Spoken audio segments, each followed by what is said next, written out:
کا یوزیج اس ملک میں زیادہ ہو رہا ہے، اس حساب سے وہ پھر کرائمز بھی بڑھ رہی ہیں. ظاہر ہے جو بھی میڈیم کسی کے ہاتھ میں آتا ہے تو وہ کچھ لوگ اچھی طرح استعمال کرتے ہیں، کچھ لوگ بہت بری طرح استعمال کرتے ہیں. تو وائلنس اگینسٹ ویمن تو بہت پرانا ایک ایشو ہے اس ملک میں اور پوری دنیا میں. خواتین کے خلاف بہت تشدد ہوا ہے سالوں سال سے. تو اب جو کرمنلز ہیں وہ ٹیکنالوجی کا بھی استعمال کر رہے ہیں، اور چاہے وہ ہو انٹرنیٹ کے یا ایس ایم ایس یا ای میل یا فیس بک کے تھرو. جب ایک عورت کوئی بھی کام کرنا چاہتی ہے تو وہ انٹرنیٹ کا تو یوزیج کرے گی نا، چاہے وہ اپنے پڑھائی لکھائی کے لیے، چاہے وہ اپنی کوئی جاب یا کوئی پیسے کمانے کا طریقہ ہو، وہ بھی انٹرنیٹ کے تھرو کر سکتی ہے. پھر وہ انٹرٹینمنٹ ہو یا کمیونیکیٹ کرنا ہو، کوئی رشتہ دار دوست باہر کے ملکوں میں ہو، کوئی بھی چیز کرے گی وہ اگر ٹیکنالوجی یوز کرے گی تو وہ ٹیکنالوجی جو مس یوز کر رہے ہیں لوگ، وہ اس کے خلاف وہ وائلنس کر رہے ہیں. اور اس کے لیے ہمیں ایک تو عورتوں کو یہ سکھانا ہے کہ کس طرح اپنے کو پروٹیکٹ کریں آن لائن. اس کے لیے ہم لوگ ایجوکیشنل انیشیٹیوز شروع کر رہے ہیں. دوسرے لیجسلیشن کی ضرورت ہے جو کلیئرلی ڈیفائن کرے کہ جرم کیا ہے اور اس کو کس طرح امپلیمنٹ کریں. اس وقت جو لیجسلیشن ایگزسٹ کرتا ہے وہ یہ نہیں کرتا. تو میرے خیال میں عورتوں کو ٹیکنالوجی تو یوز کرنا ہے. یہ تو آپ نہیں کر سکتے کہ ان کو ایک چار دیواری میں بند کر کے ان سے کہیں کہ آپ کچھ نہیں استعمال کر سکتے کہ اس لیے کہ آپ کی ریپیوٹیشن یا آپ کی جان خطرے میں ہے یا آپ کو کوئی وہ ہراس کرے گا.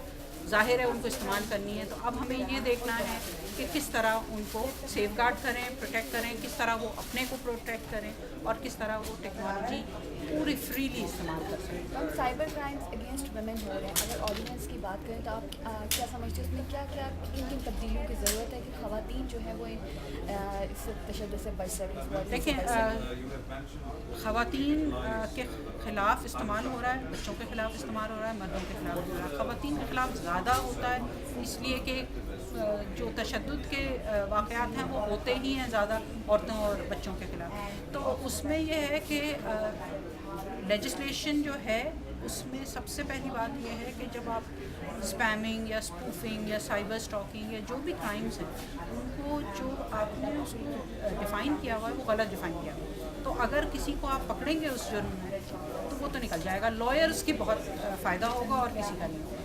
اور جو معصوم پکڑا جائے گا، اگر کوئی اس کو مس یوز کرنا چاہے گا تو وہ معصوم جو ہے وہ جیل میں پڑا گا. تو ہماری صرف یہ خواہش ہے کہ لیجسلیشن کو ٹھیک کیا جائے کہ اس کی جتنی بھی جرائم ہیں ان کی کلیئر ڈیفینیشن ہو، کوئی ویگنس نہ ہو اس میں کہ یہ کرائم ہے اور اس کا یہ مطلب ہے اور اگر یہ کمٹ کیا گیا تو اس میں کیا سزا ملے گی. دوسرے یہ کہ ہیومن رائٹس کی پروٹیکشن ہونی چاہیے. یہ نہیں ہے کہ اگر میں اپنے موبائل پہ یا میں اپنے انٹرنیٹ پہ کچھ کر رہی ہوں تو وہ کوئی واچ کر رہا ہے. یہ تو میں نہیں چاہوں گی. جیسے اگر میں اپنے گھر میں بیٹھی ہوں یا میں بات کر رہی ہوں دوستوں سے تو میں نہیں چاہوں گی کہ ہر آدمی سنے کہ میں کیا بات کر رہی ہوں. میں جو ماں باپ سے بات کرتی ہوں مختلف ہوتی ہے، جو دوستوں سے بات کرتی ہوں الگ ہوتی ہے، بچوں سے بات کرتی ہوں الگ ہوتی ہے. اور وہ اگر ہر آدمی سننے لگے گا تو یہ میری پرائیویسی کے خلاف ہے نا. تو یہ سرویلنس جو آرڈیننس میں میس سرویلنس کا جو ذکر ہے وہ نہیں ہونی چاہیے.